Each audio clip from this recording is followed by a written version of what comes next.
ఓం నమో వెంకటేశాయ. శ్రీ గురుభ్యో నమః. 4వ స్కంధంలో విదురుడికి మైత్రేయ మహర్షి గారు పరమాత్మ యొక్క యజ్ఞావతారాన్ని అలాగే దత్తాత్రేయ అవతారాన్ని గురించి చక్కగా చెప్పి దక్షయజ్ఞభంగం అనేటువంటి వృత్తాంతాన్ని చెప్పారు. ఇందులో మనువు యొక్క వంశాన్ని గురించి క్రమంగా చెప్పుకుంటూ వచ్చి దక్ష ప్రజాపతి గారు అని ఒక ప్రజాపతి గారు, ఆ దక్ష ప్రజాపతి గారి కూతుళ్ళలో ఒక కూతురు సతీదేవిని పరమేశ్వరుడికి ఇచ్చి వివాహం చేశారు. వివాహం చేసిన తరువాత పరమేశ్వరుడి మీద ఈ దక్ష ప్రజాపతి గారికి ఎందుకో గౌరవం తగ్గినటువంటి ఈ దక్ష ప్రజాపతి గారు పరమేశ్వరుణ్ణి అవమానించాలి అని మనసులో పెట్టుకున్నాడు. ఆ మనసులో అవమానం చేయాలి అనేటువంటి సంకల్పంతో ఉన్న దక్ష ప్రజాపతి గారికి అలాంటి సందర్భం ఒకటి రానే వచ్చింది. ఏదో ఒక మహాయాగంలో మామ అల్లుళ్ళిద్దరూ కలిసినప్పుడు పరమేశ్వరుణ్ణి దక్ష ప్రజాపతి గారు అవమానించారు. అవమానిస్తే పరమేశ్వరుడు లెక్క చేయలేదు, కానీ ఎందుకో ఏమీ మాట్లాడకుండా వెళ్ళిపోయాడు అక్కడి నుంచి. చేసిన అవమానం దక్ష ప్రజాపతి గారికి చాలక పరమేశ్వరుణ్ణి పిలవకుండా ఒక యాగాన్ని చేయాలి అని సంకల్పించి పరమేశ్వరుణ్ణి, తన కూతుర్నే సతీదేవిని, వీళ్ళిద్దరినీ కూడా పిలవకుండా మిగతా వాళ్ళందరినీ పిలిచి ఒక యాగం మొదలుపెట్టాడు. ఆ మొదలుపెట్టినటువంటి యాగానికి అందరూ వెళుతుంటే పాపం సతీదేవి చూసి అందరూ ఎక్కడికి వెళుతున్నారు అని విచారిస్తే తండ్రి గారి యజ్ఞం అని తెలిసింది. అయ్యో, తండ్రి గారి యజ్ఞమైనప్పుడు మనం వెళ్ళకపోతే ఎట్లా అని అనుకుని పరమేశ్వరుణ్ణి అనుమతి అడిగింది. పరమేశ్వరుడు వెళ్ళవద్దు అన్నట్లుగా చెప్పాడు. అర్థమైతే వెళ్ళవద్దు అనే మాట తెలుస్తుంది, అర్థం కాకపోతే కొంచెం అవ్యక్తంగా ఉండేటట్లుగా చెప్పాడు. జాగ్రత్తగా చెప్పాడు, మంచి ఉపదేశం చేసినా సరే సహజంగా ఆడపిల్లలకు ఉన్నట్లుగా మనం భావించేటువంటి పుట్టింటి మీద ప్రేమ కొద్దీ సతీదేవి అక్కడికి వెళ్ళింది. తండ్రి గారు యజ్ఞం చేసే చోటికి వెళ్ళింది. అక్కడ తండ్రి గారు ఈవిడ్ని నిర్లక్ష్యం చేయటం మాత్రమే కాకుండా ఈవిడ పతిని పరమేశ్వరుణ్ణి అవమానించేసరికి ఈవిడ పాపం ఈశ్వర భక్తిని మనసులో ఉంచుకుని పరమేశ్వర నిందను భరించలేక అక్కడికక్కడ యోగాగ్నిలో తన శరీరాన్ని దానం చేసేసింది.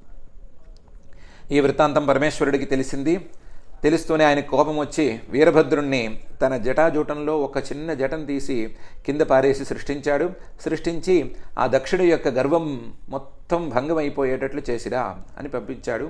ఆ వీరభద్రుడు వచ్చి మొత్తం యజ్ఞవాటికను మొత్తం ధ్వంసం చేసేశాడు. ఆ ధ్వంసం చేయటంలో భాగంగా దక్ష ప్రజాపతి గారి తలకై కూడా తీసేశాడు. యజ్ఞం సగంలో ఆగిపోయింది. వీరభద్రుడు తన పని పూర్తి చేసుకుని తాను వెళ్ళిపోయాడు. కాకపోతే తలపెట్టినటువంటి యజ్ఞం సగంలో ఆగిపోయింది అని బ్రహ్మగారికి బాధ కలిగి పరమేశ్వరుడి దగ్గరికి వెళ్ళి, అయ్యా, అతను మీ పట్ల నిరాదరణగా ఉన్నదో లేకపోతే అపచారం చేసిందో నిజమే, కానీ మీరు యజ్ఞాన్ని కూడా సంరక్షించాలి. యజ్ఞం ఇలా సగంలో ఆగిపోవటం అనేది మంచిది కాదు కదా అని ప్రార్థిస్తే పరమేశ్వరుడు నాకేమీ కోపం కానీ మరొక భావం కానీ లేనేలేదు, అతను చేసిన తప్పుకి అతనికి శిక్ష, ఇంతే తప్ప నేను చేయవలసినటువంటి కర్తవ్యమే తప్ప నాకు ఏ భావము లేదు, నేను ఏ గుణాలలోనూ లేను అనే విషయం స్పష్టంగా చెప్పి మీరు అంటున్నారు కదా, యజ్ఞాన్ని మళ్ళీ మనం కొనసాగిద్దాము అని అన్నాడు. మరి అయితే యజ్ఞం కొనసాగించడానికి దక్ష ప్రజాపతి గారి తలకాయ లేదాయే, దానికి ఏం చేద్దాము అని ఆలోచించి చివరికి ఒక గొర్రె తలకాయ తీసుకొచ్చి ఆయనకు అంటించి ఆ గొర్రె తలకాయతో ఉండేటువంటి దక్ష ప్రజాపతి గారితో యజ్ఞాన్ని పూర్తి చేయించారు.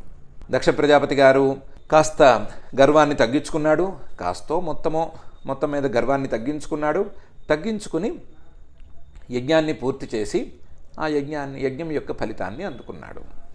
ఆ యజ్ఞంలో శ్రీమన్మహావిష్ణువే దిగివచ్చి సాక్షాత్తుగా ఇలా ఎవరూ చేయకూడదు, నాకు ఆ ఈశ్వరుడికి భేదం లేదు, నేను బ్రహ్మగారు ఈశ్వరుడు ఈ ముగ్గురము ఒకే పరమాత్మ యొక్క రూపాలము, మాకంటే పరమాత్మ వేరు అని అర్థం కాదు, పరమాత్మ యొక్క విభిన్నమైన రూపాలము మేము, కాబట్టి మాలో ఒక రూపం మీద శ్రద్ధ మరొక రూపం మీద ద్వేషం లాంటివి పనికిరావు, మేమందరము ఒకటే అనే విషయాన్ని అక్కడున్న వాళ్ళందరికీ అర్థమయ్యేటట్లు చెప్పి యజ్ఞాన్ని నిర్విఘ్నంగా కొనసాగించాలి అంటే, యజ్ఞమో పూజో ఏదైనా కార్యక్రమం నిర్విఘ్నంగా కొనసాగాలంటే దానికి ద్వేషం లాంటి భావాలు అడ్డుపడకూడదు అని బోధన చేసి వెళ్ళాడు. ఈ వృత్తాంతంతో దక్షయజ్ఞ భంగం అనేటువంటి వ్యవహారం మొత్తం పూర్తవుతుంది. ఈ వృత్తాంతం మనకు చాలా గొప్ప విషయాలను తెలియజేస్తుంది. మనకు ఎన్నో జన్మల సంస్కారాలు ఉన్నాయి. ఆ సంస్కారాలలో కొన్ని మంచి సంస్కారాలు ఉన్నాయి, కొన్ని చెడు సంస్కారాలు కూడా ఉండవచ్చు. మంచి సంస్కారాలు మనకి పరమాత్మ యొక్క రూపాలైనటువంటి విష్ణువు, శివుడు, బ్రహ్మగారు, లేకపోతే అమ్మవారు ఇలాంటి రూపాల మీద భక్తిని కలిగజేస్తాయి. మనకు ఉండేటువంటి చెడు సంస్కారాలు మనకు భక్తి కలిగినటువంటి ఒక రూపం మీద తప్ప మిగతా రూపాల మీద ద్వేషాన్ని కలిగజేస్తాయి. మనకి ఏదో ఒక రూపం మీద భక్తి ఉండటం అనేది తప్పు కాదు, కానీ ఆ రూపం కాక మిగతా రూపాల మీద ద్వేషం ఉండటం అనేది మాత్రం మనల్ని దుర్మార్గంలోకి తీసుకెళ్తుంది, మనకు ఎంతో కొంత హాని తప్పకుండా చేస్తుంది అనే విషయం బాగా అర్థమవ్వాలి అనే అభిప్రాయంతో విదురుడికి మైత్రేయ మహర్షి గారు, ఎలాగూ విదురుడితో పాటు మనం కూడా వింటాము అనే విషయం ఉంది కాబట్టి మైత్రేయ మహర్షి గారు ఈ వృత్తాంతాన్ని చక్కగా చెప్పారు. కాబట్టి మనం పరమాత్మకు సంబంధించిన ఏ రూపమైనా సరే ఆ రూపం మీద పెంచుకుంటే భక్తిని పెంచుకుందాం, లేకపోతే అది పరమాత్మ యొక్క రూపం అనేటువంటి విశ్వాసంతో ఓ దండం పెట్టుకుందాం. అంతే తప్ప మిగతా రూపాల మీద ద్వేషం అనేదాన్ని ఏమాత్రం ప్రోత్సహించుకోవద్దు. మన మనసుల్లోకి అలాంటి భావనలనే రానివ్వద్దు. ఈ సృష్టి మొత్తం పరమాత్మ యొక్క రూపమే, సృష్టిలో ఉండేటువంటి ప్రతి అణువులోనూ పరమాత్మే నిండి ఉన్నాడు అనే మాట మళ్ళీ మళ్ళీ చెబుతూ ఉంటే ఆ సృష్టిలో ఉత్తమ రూపాలైనటువంటి దేవతా రూపాలలో పరమాత్మ లేడని కానీ, లేదా ఫలానా రూపం గొప్పది అని కానీ, ఫలానా రూపం చిన్నది అని కానీ ఇలాంటి భావాలు మనకెందుకు? మనకు కావాల్సిందల్లా సత్సంస్కారం చక్కగా పనిచేయటం, ఆ సంస్కారంతో మనం భక్తిని పెంచుకోవటం, మన భక్తి మనల్ని పరమాత్మ తత్వానికి తీసుకెళ్లేలాగా మనం ప్రయత్నం చేసుకోవటం అని మాత్రమే. కాబట్టి అలాంటి ప్రయత్నంతో ఉండటానికి ఈ దక్షయజ్ఞ భంగాన్ని ఒక ఉదాహరణగా తీసుకుని మనం కూడా సద్భక్తిని కలిగి ఉండి పరమాత్మను చేరుకునేందుకు దారిని చూసుకుందాం. ఓం నమో వెంకటేశాయ.